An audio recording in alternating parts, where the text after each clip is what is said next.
Hey guys, welcome back to another episode of Why No One Plays. Today I have a special one as this marks the 40th installment of the series and I'll be covering two champions in a single video, so get ready for Xayah and Rakan, the Rebel and the Charmer. I was originally thinking of making these two separately, but given how much their performance ties in with each other, I felt it was necessary to cover them in tandem. Also because, they're a couple. To all the Xayah and Rakan mains out there, if this is your first time watching Why No One Plays, just a quick disclaimer that this video is not meant to be personal. The goal of this series is to talk about champions who have low or declining pick rates by discussing what about them isn't appealing to the general player base, and hopefully, after watching, some of you might consider giving them a chance. Anyway, with that out of the way, let's get started. The bot lane features a lot more interactions, situations, and circumstances a player has to consider, as you're not just fighting one person but two on both sides, which means AD carries and supports have to learn extra laning macro mechanics since it's not 5 abilities against 5, but 10 against 10.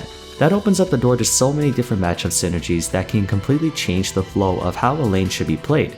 In the top lane, there are several matchups where a champion can be put at a disadvantage just by virtue of their lane opponent having something that directly counters them. For example, the most common way to shut down lane bullies such as Lucian, Quinn, and Jace is with Malphite, since he can match their ranged harass with Seismic Shard and he's extremely difficult to kill even with just a Bramble Vest and Tabbies. Whoever Malphite is going up against will have to put in so much more work just to match him. That's usually why early or first pick top laners usually ask in champ select if they can swap with someone because they don't want to show their hand first because it's so easy to lose lane through counter picks alone. In the bot lane, the matchup dynamic between ADCs and supports can be amplified or curtailed. Even if someone like Draven might ordinarily lose to Caitlyn if it were just the two of them, having the right support can bridge that gap. Conversely, you might have a marksman that can ruin an entire support's game plan, such as Silver Spell Shield completely shutting down Morgana's Dark Binding. The relationship between a bot laner and their support is almost more important than the actual laning phase itself, as not only does it count towards their survival in the early game, but also their pressure in the mid to late game, and for a time, no two champions had a better connection than Xayah and Rakan. The two were released at the same time just a little over 4 years ago, and for a while they were actually pretty much smack dab in the middle when it came to their individual performances. Much of Season 7 saw them playing at an average level if not slightly below. In fact, it wouldn't be until early Season 8 where they would start to actually tear through the meta. Alone, they were mediocre at best. Neither champion was able to find all too much success without the other. Put together though, and they would quickly become one of the strongest duo combinations in the early game. During Season 8 they became a tier 0 pick, and to my knowledge, only Caitlyn and Morgana were able to match them, mostly because Caitlyn was able to outrange Xayah completely, while Morgana not only deterred Rakan's engage, but also prevented him from peeling Xayah if either of them got rooted. Naturally, in Riot Games fashion, they were nerfed, and it wouldn't be until midway through Season 9 where we would see both of them again. However, shortly after that, Xayah was slammed with nerfs on two of her most critical abilities in combat, while Rakan received a nerf that broke what made him such a dangerous support, especially with his girlfriend. For the past 3 years ever since, both of them have fallen from grace, barely touching above a 5% pick rate each, which is strange because Riot tends to enjoy cycling through the bot lane semi-annually. For example, right now, Jinx and Tristana have seen a healthy bit of play after being irrelevant for a long time. And usually we have tank supports or enchanter supports in rotation. For some reason, we have not seen them on the radar, even for a blip, and I think I might have a theory why. The two of them were intended to be able to hold their own even if they weren't paired up, but together they became incredibly strong. That being said, the underlying problem is that they can't be able to survive by themselves. Xayah and Rakan have to be kept weak as individuals. If at any point in time, it would automatically make them too strong as a pair, which is what happened back in Season 8 and 9.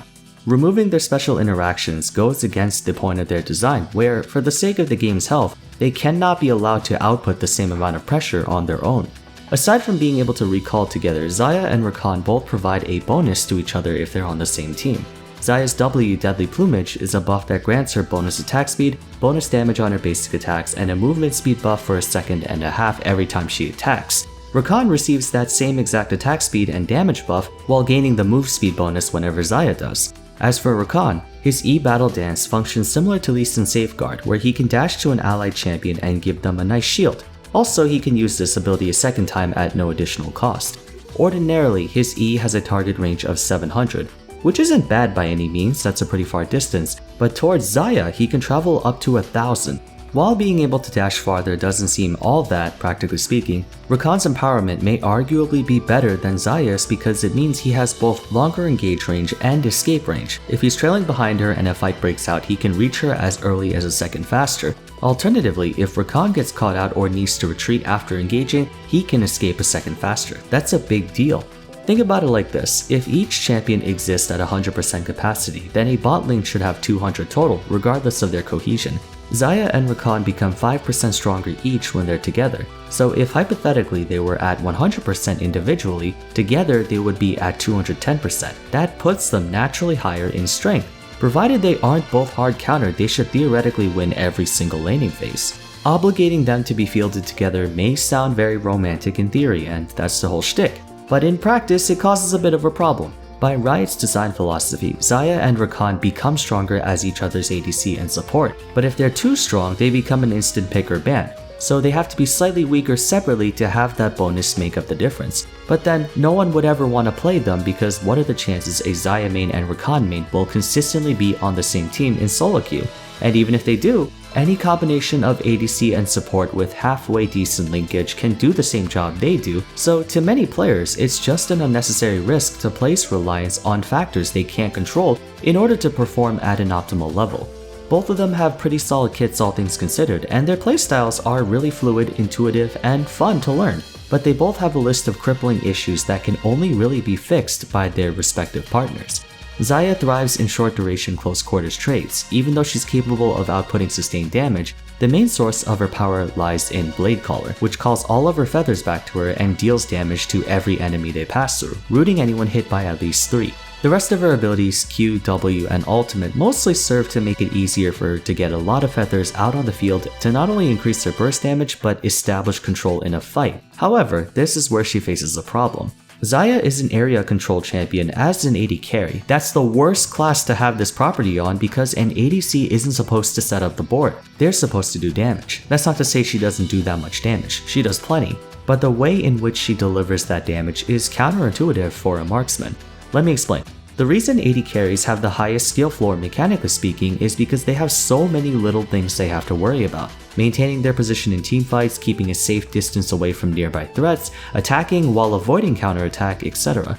This is all because they desperately rely on their range to survive. An AD carry main spends most if not all their attention on just doing damage and keeping their health up. It's very difficult to think of anything else. Xayah has to deal with those conditions just like any of her peers, but she also has to keep track of feathers and her position relative to them in order to make use of them. It's really hard to micromanage her feathers in teamfights because she can't exactly control their location after she throws them out. The reason control mages like Orianna and Anivia have an easier time is because, well, they have much longer range, and they can place their control element anywhere they want on demand. Xayah doesn't have either luxury. She only has 525 attack range, meaning she has to put herself in constant danger just to line up her attacks. Then she has to be incredibly precise with set attacks to get multiple feathers on a single target. The only time she can reliably hit a whole bunch of feathers is against melee champions since they're practically sitting right on top of her. Fortunately, Xayah does come with some really good defense for an immobile ADC. Feather Storm grants her a second and a half of intangibility, which is more than enough time to dodge probably several attacks, and if she's being pursued by bruisers, she can root them in place while running away. But against assassins, mages, or even long-range marksmen, she struggles greatly because her damage is backloaded and her attack range is pretty short. Her damage ceiling is a bit higher than most of her competition, but she can't consistently reach that ceiling. In fact, unless the Xayah player is really freaking good, she'll probably miss a ton of her feathers or mistime her abilities. In a funny way, she has the same extreme difficulty as Kalista, only Kalista doesn't have to worry about missing her spears after she hits them. Setting up feathers is of course a lot easier to do if she's paired up with someone who can either lock down a priority target like Leona, or corral them together like Rell or Rakan. But without them, against high mobility, high range, or high burst enemy comps, she can't do very well on her own. As for Rakan, he's a jack of all trades support with a mixture of engage, shielding, and healing.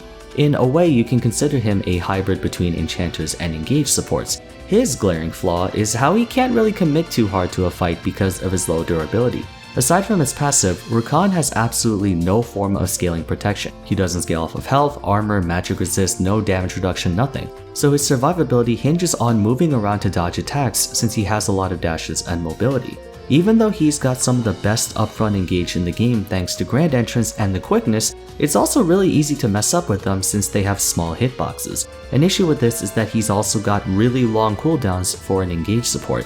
Even at max rank, W and E have a cooldown of 12 seconds. For comparison, Leona's Shield of Daybreak has a 5-second cooldown. That's a free 1-second stun every 5 seconds at base. Zenith Blade at max rank is a 6-second cooldown, so she can keep herself in the fight even if she misses an ability. For this reason, he's actually better suited as a follow-up engage rather than primary, because it's much easier to charm multiple enemies if your Zac or Malphite go first. A good part about him is that unlike tank supports, he does have an escape, meaning he doesn't need to risk his life to the same extent as they do since he can engage with his W and ultimate and then use E to dash right back to safety. But this makes him harder to play than he looks, because if you fail your engage, you might get locked down and blown up even if you have someone to dash to since you're not tanky in the slightest. All it takes is well-timed hard crowd control by the enemy team.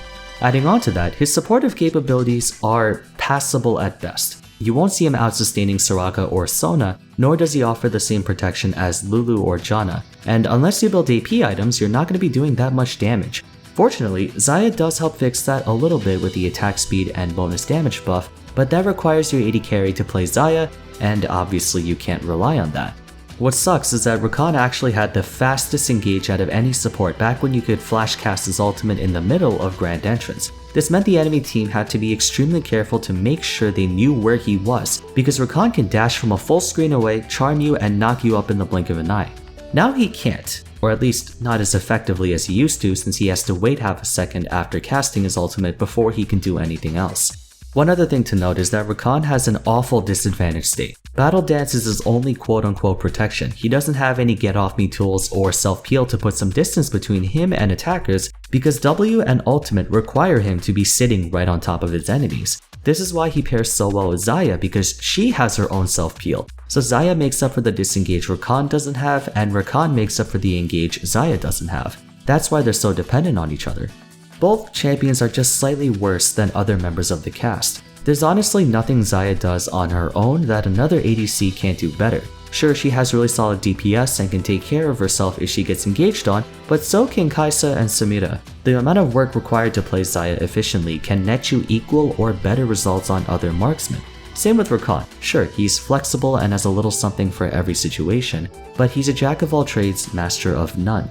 You can't count on his lockdown as much as you can Thresh, Nautilus, or Leona, nor can he protect you from scary assassins and divers like a Lulu or Nami can. Putting them together doesn't really do a whole lot either. You have a very aggressive duo bot lane, but you can either play a super safe long-range harass lane like Caitlyn Morgana, or equally aggressive duos like Draven and Alistar, in which case it becomes a skill matchup. So you're not really getting too much out of playing them together. Essentially, Xayah and Rakan are okay champions. They're not great or overpowered, they're just okay. You can trust that they'll do what they're supposed to do if they're on your team, and you still have to respect what they're capable of if they're on the enemy team. Xayah does have decent synergy with other supports than Rakan, and Rakan can do well with other carries besides Xayah, but they're just okay. And they have no choice but to stay average because, again, if they become stronger individually, they become twice as strong together. But that's about all I have to say. I could go more in detail, but we're running short on time. So let's talk. What do you guys think Riot can do to up their individual power that doesn't turn them into total monsters as a pair? And more importantly, how can they do that without removing their bonus synergy? Or maybe that's the problem. Can you think of a way they can rework Xayah and Rakan's pair bonuses in a way that doesn't make them rely on each other so much? Let's hear it in the comments. Anyways, if you enjoyed the video, a rating would be much appreciated, and if you'd like to see more content like this, consider subbing to the channel. Also, check out the video description down below for links to my Discord and social media, as well as a playlist containing all my Why No One Plays videos if you want to watch more. We're at 40 episodes now, probably only have about 5 more to go, give or take. But that's it for today. Thank you all so much for watching, and I'll see you again soon for the next one. Take care.